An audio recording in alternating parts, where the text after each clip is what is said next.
Hey everyone, hope you've had a fantastic week and are having a fantastic weekend. I thought this time for my vlog, I'll start to talk about something that most of us as leaders and as managers in any organization go through.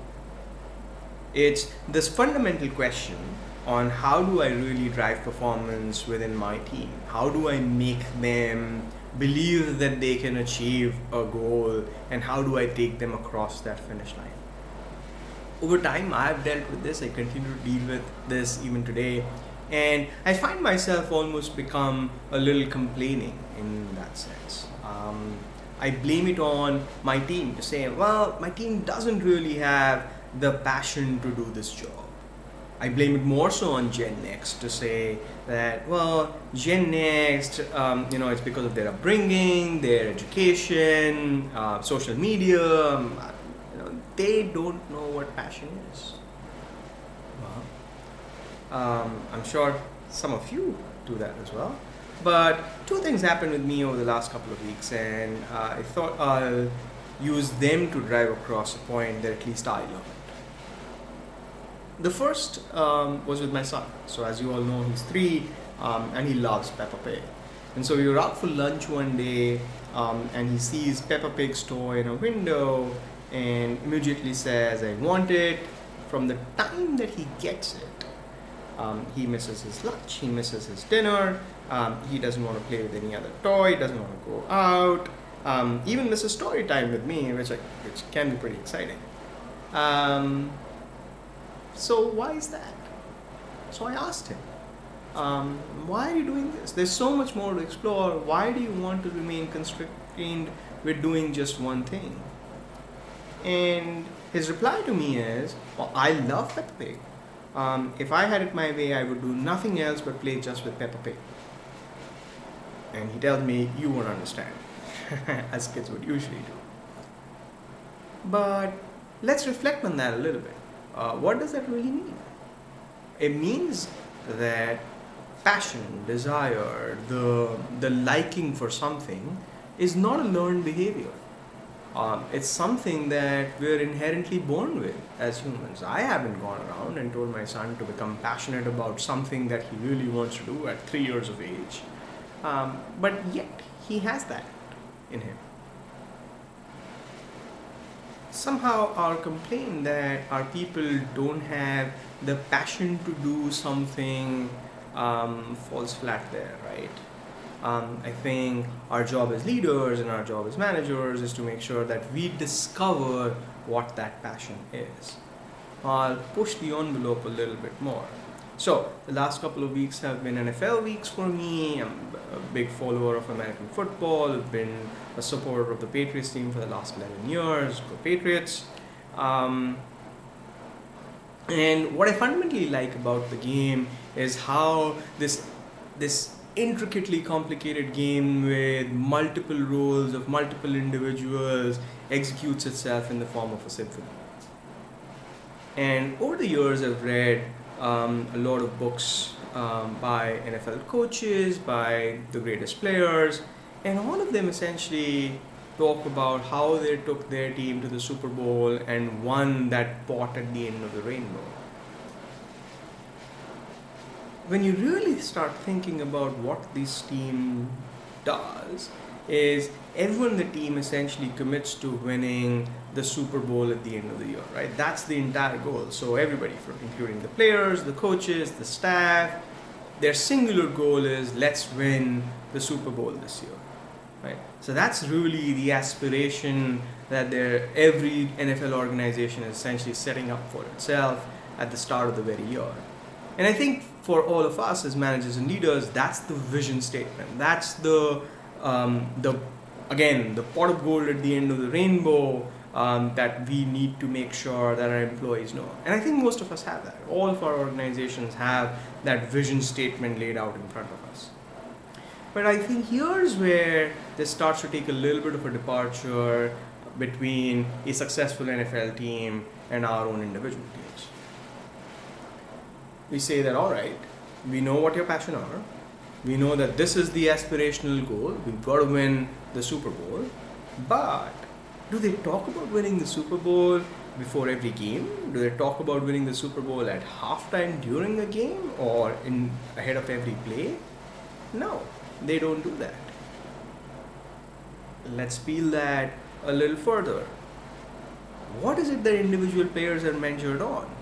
Yes, we measure them on Super Bowl rings, but their individual stats or their KRAs or their incentives are essentially based upon whether you had 1,000-yard running season or not, whether you caught 100 catches this season or not, whether you threw for 4,000 yards or not, right?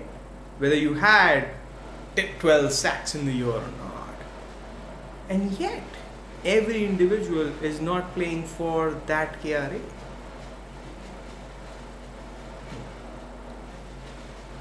In our business, we make sure that every individual keeps their KRAs in their mind and is driving towards their KRAs. In the NFL, they're driving towards the common aspiration, and yet they're not so worried about their individual KRAs. Interesting departure. Now, what also ends up happening is that at the start of every play there's a huddle, right? Or most teams will do a huddle. And in that huddle, every individual knows their role within that play to make that play successful. Put that in another term, they know their context of the ambition that they have of making that play successful, and they execute to that. So, even on a running play, a wide receiver knows that his role is to carry the defender with him so that the running play is successful. Interesting. Every individual voices out the acknowledgement of the aspiration to make that play successful. Again, in the world of business, what that means is every individual needs to translate the overall vision, the overall ambition into their context, or we need to help them do that and then make them successful from there. The third, what happens at halftime? What happens at the start of every week of prep for a game or at the end of every game, right? The coach is not coming there and telling people, well, you're going to lose this game, it's a tough opponent, so let's just sit on our hands, right? Every team continues to believe that they can be successful in both driving their journey towards the Super Bowl as well as in their play, making sure that the next play is successful, making sure that they win the game, making sure that they win the next half. And so in that sense, a coach is almost using future-looking language to make sure that the aspiration is always in the mind. And that aspiration is the larger aspiration of winning the Super Bowl or the immediate aspiration of making that play successful. Again, coaches in the NFL, if you've looked at their body language, and don't look at Bill Belichick for this, but most coaches, when you look at their halftime speeches, they're passionate. It comes across as being motivational. And somewhere, all of us managers and leaders perhaps don't master the art of not just verbal communication at motivation, but often non-verbal communication at being motivational. How many of us hang down our head and walk the corridors? I've been guilty of doing that. How many of us, when asked how are things going, say, yeah, we're okay? I've been guilty of doing that. And perhaps all of these behaviors need to change before we're able to drive our teams towards the successful achievement of the pot of gold at the end of the rainbow, of making them passionate towards what we want them to achieve. Now, does this really match business literature? Fact is, it does. So if you read books on performance improvement and how to build successful teams, they talk about a lot of concepts in various terms, but essentially every performance improvement book has these three characteristics in it. The first, make sure that there is an aspiration that's set out. Second, make sure that there is an actualization of that aspiration by individuals in their own context. And the third, continue to use future-looking language so that everybody believes that the actualization of that aspiration or the achievement of that aspiration is possible. So it's worth a try. It's worth a try from all of us then to defocus our attention from the core KRA drive that we have to drive people towards the incentive, to drive people towards a metric. That's something that you use to measure your success or your progress in achieving that aspiration. But it's not something you drive people for. At the same point of time, it's our responsibility as leaders and our responsibility as managers to then figure out what is my team really aspirational about? What is their passion? What is the individualistic context in which this passion can make my team drive itself towards the larger ambition that we have?